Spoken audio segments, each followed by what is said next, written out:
Já jsem teda chartu podepsal a charta pro mě byla strašně důležitá. Snažil jsem se pracovat v chartě a pro chartu, nicméně vůbec mi nevadila taková korekce právě z Bondyho strany. Jo? Kdy Bondy byl prostě jako charta, to mě nezajímá, to je stínový establishment a charta chce převzít vládu a Havel má mocenský pohnutky a tyhle ty věci, když mi vykládal někdy v roce 79 nebo 80, tak jsem říkal, to jsou absolutní nesmysly. Jako, jo, prostě. Tak my se spolu neznáme ještě, jo? Já jsem Havel. Já jsem Adam, neslyším. Měli jsme v ruce dokumenty, které posílala KGB na ministerstvo zahraničních věcí a tam bylo zcela jednoznačné, co považuje KGB za předpoklad vývoje v Československu. A to bylo, že se Havel stane prezidentem, že nedojde k žádným represím a změnám v ministerstvu národní obrany a v ministerstvu vnitra, zejména v policii a státní bezpečnosti. Ten největší estebák, na který jsem narazil, ale to nebyl estebák, to byl KGBák. To byl Karel Kechr, náš socialistický nejslavnější špion, který byl kdysi nasazený do CIA, tam potichu pracoval právě na odhalování těch, který navenek verboval. No tak najednou po revoluci naši emigranti zjistili, že je v hradní delegaci, která přijela s Václavem Havlem do Jižní Afriky. Jo. Protože tady se ty věci tajily, tak Karla Kechra nikdo neznal.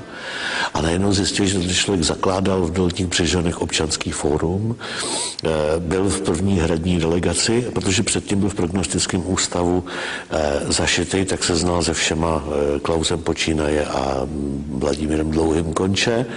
A najednou tenhle člověk byl takřka na jedno podání ruky k hlavě státu. Jo. A to už jsem si říkal, to teda jako jde do tuhýho. Dobrý večer. Vás, Mojmír z Děčína, zajímá mne, sice samozřejmě budoucnost, ale i minulost. Chcete říct, že i pan Václav Havel byl ruským agentem? Děkuju. Takto. Změny by neproběhly bez podpory a souhlasu velké většiny řadových členů komunistické strany Československa. 2000 disidentů neporazilo režim. A já bych chtěl říci, že samozřejmě je třeba vzít v úvahu i to, že to byla vyjednaná změna, byl to vyjednaný převrat a bez těch změn v zahraničí těžko realizovatelný. Já osobně připomenu jednu věc. Chodíval jsem kdysi k Ladislavu Adamcovi a Ladislav Adamec mi sdělil informaci, o které hodně dlouho přemýšlím, že přišel za ním sovětský velvyslanec Lomakin a sdělil mu, že by měl zařídit to, aby se Havel stal prezidentem. Havel, který do značné míry pro tu společnost byl neznámý. A on to tedy odmítl. A kdy to mělo být, pane Ransdorfe? Tohle bylo v těch listopadových dnech a tehdy vlastně mu následující den volal Gorbačov, který sdělil totéž přání.